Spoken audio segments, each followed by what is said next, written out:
The Beast Hunt, a Ravenglass Legends prequel, by Jon Cronshaw. Bereft of proper instruction in letters or virtue, they learn instead to stalk the forest's shadowed depths with naught but crude spears and the rudiments of cunning imparted by their sires. It is a spectacle most pitiable. These young savages, with eyes alight with the thrill of the hunt, chase their prey as their ancestors did millennia afore, unguided by the progress that enlightens more favoured realms.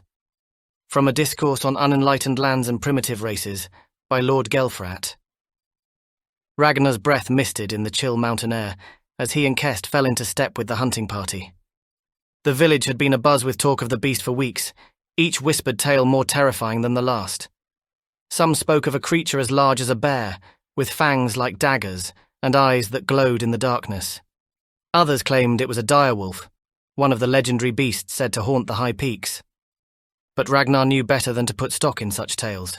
Wolves were fierce, yes, but they were flesh and blood, not the stuff of nightmares. And he had faced down his fair share of predators in his young life, both on 4 legs and 2. Beside him, Kest shifted his pack, the weight of supplies and weapons pulling at his broad shoulders. "You think this beast is as big as they say?" Ragnar shrugged, his eyes scanning the rugged terrain ahead. "Big enough to take down a full-grown ox." Kest let out a low whistle. "That's no ordinary wolf." "No, it's not." Ragnar's grip tightened on his spear. "But it bleeds like any other creature, and anything that bleeds can be killed." Kest grinned. "Listen to you sounding all wise and experienced. You've been spending too much time with Ulfred." Ragnar rolled his eyes.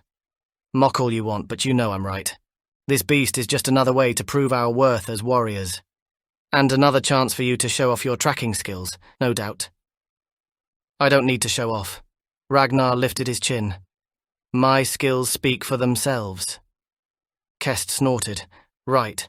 Just like that time you tracked that deer for half a day, only to realize you were following your own footprints in a circle.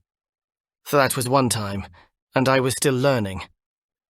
"Oh, I'm sure the deer was very impressed with your learning." Ragnar opened his mouth to retort, but a sharp whistle from the head of the group cut him off. His uncle Olaf, leader of the hunting party, stood atop a rocky outcropping, his furs whipping in the wind. "Enough chatter. We've got a long climb ahead of us, and I don't want any wasted breath." Ragnar and Kest exchanged a glance and hurried to catch up with the others. As they climbed, the air grew thinner and colder, the wind biting at their exposed skin. The trees thinned out, giving way to scrubby brush and jagged rocks. Ragnar's legs burned with the effort, but he pushed on, determined to keep pace with the seasoned warriors. Olaf led the way, his eyes constantly scanning the surrounding peaks. "I've hunted these mountains for more years than most of you have been alive. The key is teamwork and strategy. We work together, we stay focused, and we don't let the beast lure us into a trap." "A trap?" Kest frowned. "You think it's that smart?" Olaf fixed him with a piercing stare. "Never underestimate your prey, boy. This beast is cunning, and it's been evading us for weeks. It knows these mountains better than we do, and it will use that to its advantage." Ragnar nodded, his mind racing with possibilities. He had studied tracking and hunting with Ulfred, the village sage, and he knew that every creature, no matter how fierce, had its weaknesses. As they climbed higher, the trail began to narrow, winding along the edge of a steep ravine. Ragnar kept his eyes on his footing, the loose rocks and gravel threatening to send him tumbling with each step. Olaf held up a hand, bringing the group to a halt. He crouched down, examining something on the ground. Ragnar edged closer, peering over the older warrior's shoulder. A paw print, larger than any he had ever seen, revealed itself in the soft ground. It was deep and clear, the claws leaving sharp indentations in the earth. "What is it, uncle?" "Looks like a direwolf." A ripple of unease passed through the group, and Ragnar felt his heart beat faster. Direwolves were the stuff of legend, great beasts that roamed the high peaks and preyed on anything that crossed their path. They were said to be as intelligent as they were fierce, with a cunning that rivaled even the most seasoned hunter. "Are you sure?" Kest asked. Olaf nodded. "And this looks fresh. This one is close." Ragnar swallowed hard, his mouth suddenly dry. He had always dreamed of facing a direwolf, of proving his skill and bravery against the ultimate predator. But now, with the reality of the hunt before him, a flicker of doubt struck him.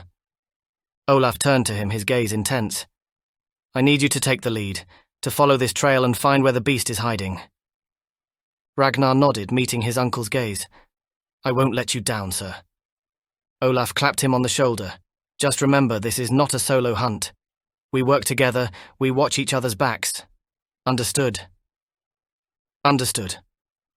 Ragnar stepped forward, his eyes focused on the trail ahead. He scanned the ground, noting every broken twig, every scuff in the dirt. As they climbed higher, Ragnar pulled his furs tighter around him, his cheeks stinging from the cold. Beside him, Kest let out a low curse. "Remind me again why we're doing this." Ragnar shot him a grin, trying to ignore the unease that gnawed at his gut. "For glory and honor, of course, and to protect our people." Right, glory and honor." Kest shook his head. "I'd settle for a hot meal and a warm bed." "Where's your sense of adventure, Kest?" "I must have left it back in Meerand, where it's safe and warm. I can go back and get it if you want." Ragnar couldn't help but chuckle. As they rounded a bend in the trail, the party staggered to a halt. The remains of the direwolf's kill lay scattered across the rocky ground, the bones of some unfortunate creature picked clean. Olaf crouched down, examining the scene with a critical eye. "This is fresh. The beast is close." Ragnar scanned the surrounding peaks, his hand tightening on his spear. The direwolf could be watching them even now, its eyes glinting in the shadows, waiting for the perfect moment to strike. But he wouldn't let fear control him. He was a warrior of Meerand, a son of the Wolfsbane clan. He would face this beast with courage and cunning, and he would emerge victorious. Beside him, Kest let out a shaky breath. "At least we know we're on the right track." Ragnar nodded, and continued the trek up the mountain. His breath came in sharp, shallow gasps, his lungs straining with the effort of the climb. But he pushed on, his eyes fixed on the tracks that wound through the rocky terrain. Kest kept pace, his bow at the ready. A cry rang out, echoing off the mountainside. Ragnar exchanged a glance with Kest, and without a word they broke into a run, scrambling over the rocks and boulders that littered their path. As Ragnar crested a rise, he saw it. The beast, a massive creature with tawny fur and gleaming eyes, locked in combat with one of the seasoned warriors. The man was on the ground, his spear broken, his shield shattered. The beast loomed over him, its fangs bared in a snarl. By creation. Kest's bow trembled in his grip. That's no direwolf. The creature was a mountain lion, but larger than any Ragnar had ever seen. Its muscles rippled beneath its fur, its claws gouging deep furrows in the rocky ground. Without hesitation, Ragnar leapt forward, his spear held high. He let out a wordless cry, a challenge, and a warning all in one. The beast whirled to face him. It let out a roar, a sound that tore into Ragnar's ears. But he didn't falter, he couldn't. The fallen warrior's life hung in the balance, and he would not let his brother-in-arms die alone. Kest was at his side, his bow drawn taut. He loosed an arrow, the shaft whistling through the air to bury itself in the beast's flank. The mountain lion let out a snarl, its attention divided. It lunged forward, its claws slashing at the air. Ragnar dodged to the side, his spear scoring a glancing blow along the beast's ribs. But the creature was too fast, too agile. It twisted away, its tail lashing the air. The fallen warrior let out a pained moan. Ragnar risked a glance in his direction. The man's wounds were grave, his blood staining the ground. "We have to get him out of here." Kest nodded grimly. "I'll hold it off. You get him to safety." Ragnar hesitated for a moment, torn between his duty to his friend and his duty to the fallen warrior. But he couldn't leave a man to die, not while there was still breath in his body. With a desperate thrust of his spear, Ragnar drove the beast back, giving himself a moment's respite. Then he turned and ran to the fallen warrior's side, his hands already reaching for the man's battered form. Kest shouted something. A bowstring twanged and the beast growled. But Ragnar didn't look back. He couldn't. He slung the warrior over his shoulders, his muscles screaming with the effort. The man was heavy, his heavy furs weighing him down. But Ragnar gritted his teeth and pushed on, his legs pumping as he half ran, half stumbled down the mountainside. Behind him the beast roared. Steel clashed with fangs and claws. His heart twisted with fear for Kest, for the rest of the hunting party. But he couldn't turn back. Not now. He staggered into the camp, his breath coming in ragged gasps. The other warriors surged forward, their faces grim. Olaf's nostrils flared. What happened? Ragnar shook his head. The beast, not a direwolf, mountain lion, bigger than anything I've ever seen. Olaf's face hardened, his jaw clenching tight. Where's Kest? He stayed behind to hold it off. I had to get him out. He gestured to the fallen warrior, who lay motionless on the ground. Olaf knelt beside the man, his hands already reaching for his wounds. You did well, but we have to get him back to the village. He needs a healer's touch. Ragnar nodded. He knew what that meant. Olaf rose to his feet, his face set with grim determination. Ragnar, you and Kest will have to lead the rest of the hunt. Track the beast to its lair, find a way to lure it out and kill it. The rest of us will get this man back to the village. We'll find it and we'll end it. Kest appeared at the edge of the camp, his face streaked with dirt and sweat. He had a gash on his arm, but it didn't seem to slow him down as he jogged towards Ragnar and Olaf. The beast fled, ran off into the mountains, but it's wounded, and it left a trail of blood. We'll follow the trail, Ragnar said. We'll find its lair and smoke it out. It can't hide forever. Kest nodded. And when it comes out, we'll be ready. They set out at once, leaving the rest of the hunting party to tend to the wounded man and make their way back to Meerand. Ragnar moved in silence, his senses attuned to every sound and shadow.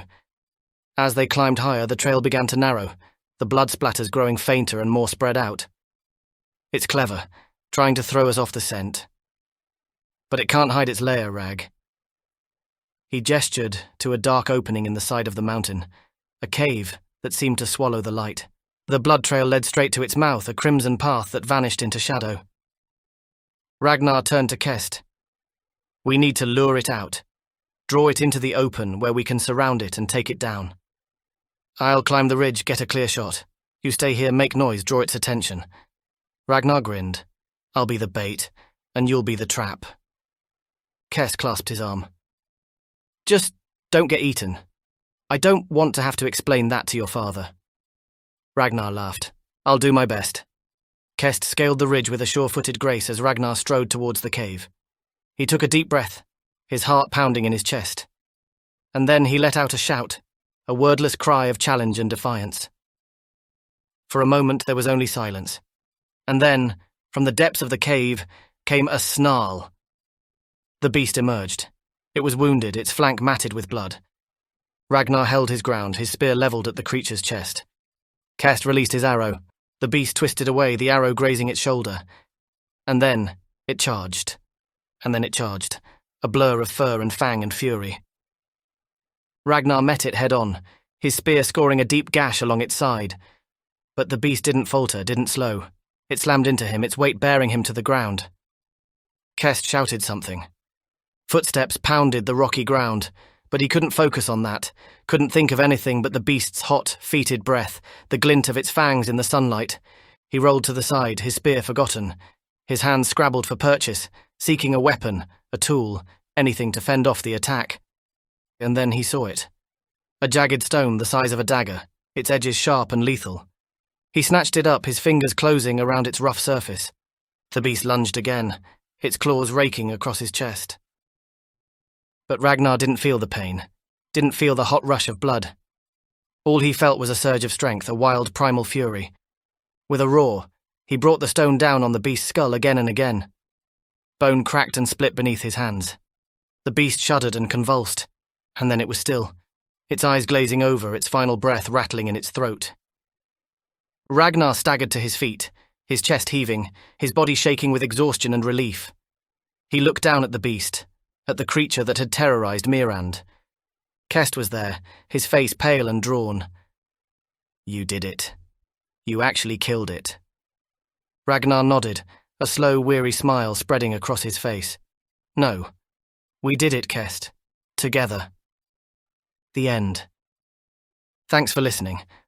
This story is a prequel to Jon Cronshaw's Ravenglass Legends series. Hit like, subscribe, and let me know in the comments what you enjoyed about the story. To get your free Ravenglass Universe starter library, visit joncronshaw.com/newsletter to claim your free ebooks today. This story is copyright 2024 by Jon Cronshaw, all rights reserved. This is a work of fiction. Any similarities between characters and real people, living or dead,